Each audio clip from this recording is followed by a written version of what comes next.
You got plenty of money. Don't need that to keep racing. Is it worth the risk to keep on going? Sure, to win.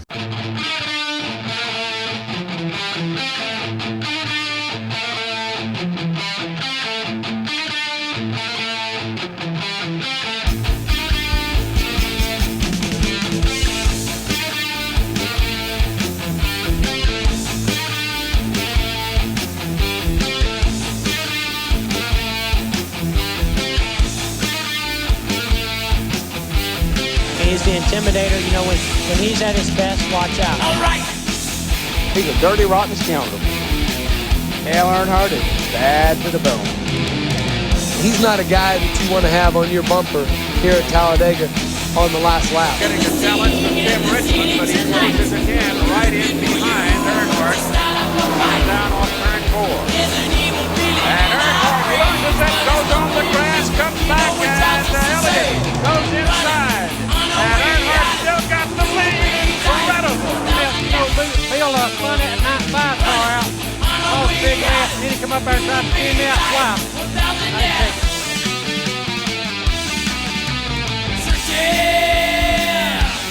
Seek and destroy.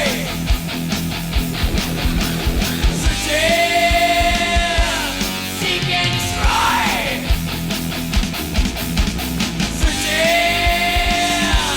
Seek and destroy.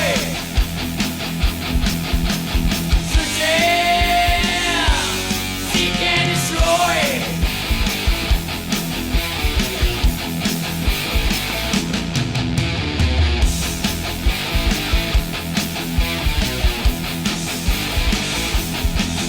There is no escape, and that's for sure.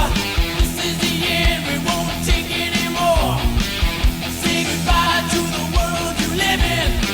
You've always been taking, and now you're giving. Running on our way out. You will pay life without the death. Running on our way out. You will pay life without the death.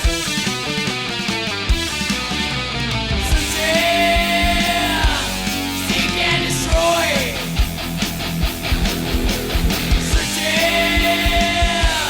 Seek and destroy.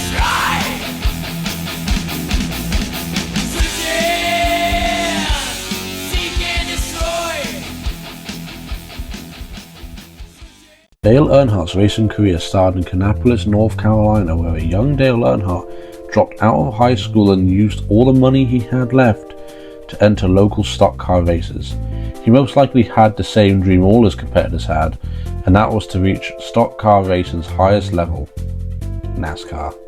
NASCAR was created by Bill France, who saw an opportunity to make American stock car racing the go-to spot for people to earn fame and fortune through driving circles.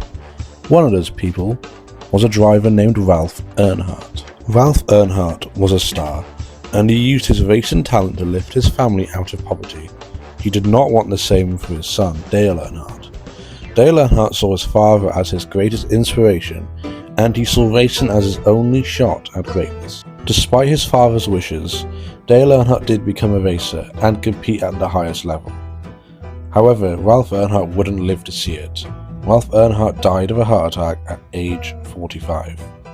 In trying to prove that he belonged in a race car, Dale Earnhardt would accidentally become one of the greatest NASCAR drivers to ever live. Covering a city block a second in rush hour traffic. Take a look at that. Dale Earnhardt going to the lead. Three Taking wide. Bobby Allison with him. 3 wide. Under Ty Scott. Baker back in the pits another time. Earnhardt blazes back into the front of this group. Dale Earnhardt found himself in the lead at the 21st annual Daytona 500. This was his first race at Daytona International Speedway, and he was leading a race everyone wanted to win. He was doing this in his rookie season as well, and this race may have been the most important race in NASCAR history.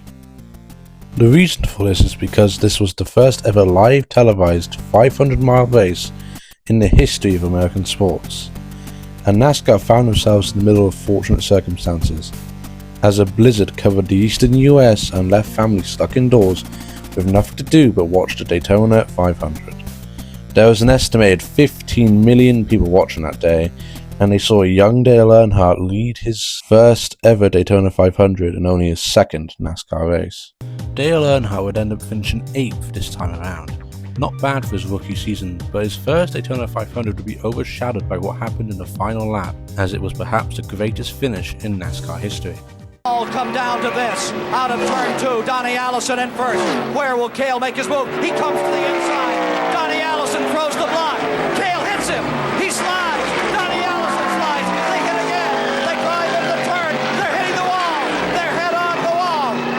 They slide down to the inside. Let's watch those third place cars. They're out of it. Who is going to win it? Coming down, Richard Petty is now pulling out in front. Darrell Waltrip is in second. A.J. Boyd is in third. Here they come. Waltrip trying to slingshot. Petty is out in front at the line. Waltrip to the inside. Petty wins it. And here comes a $60,000 car becoming a 22-passenger school bus. And there's a fight between Cale Yarborough and Donnie Allison. The tempers overflowing. They're angry. They know they have lost. And what a bitter defeat. In NASCAR's first ever televised race, fans would see unforgettable racing, a rookie storm onto the scene, a last lap crash, an unforgettable last lap pass, and perhaps NASCAR's greatest driver winning a record 6th Daytona 500. At this time, Richard Petty was considered NASCAR's greatest driver.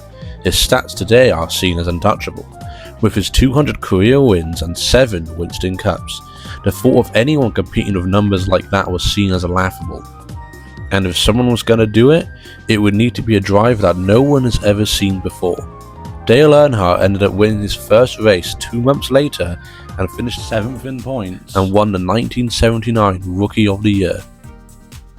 After Dale Earnhardt's stellar season in 1979, everyone knew he would be a star and win the Winston Cup eventually, but no one knew how soon that day would come, as Dale Earnhardt would win the Winston Cup the very next season in only his second attempt, which shocked everyone, becoming at the time the 15th driver to win a championship.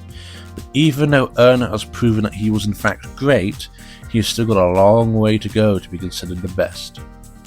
After an incredible start to his NASCAR career, Dale Earnhardt would go through a decline in the following seasons. He didn't win a race in 1981, and then he would go on to have the worst year of his career. While he did win one race in 1982, he had an average finish of 19 and 18 DNFs throughout the season. One of those 18 DNFs that season was a violent crash at Pocono, where his number 15 Ford slammed into the concrete wall and slid down the track on its roof. The crash would fracture his kneecap.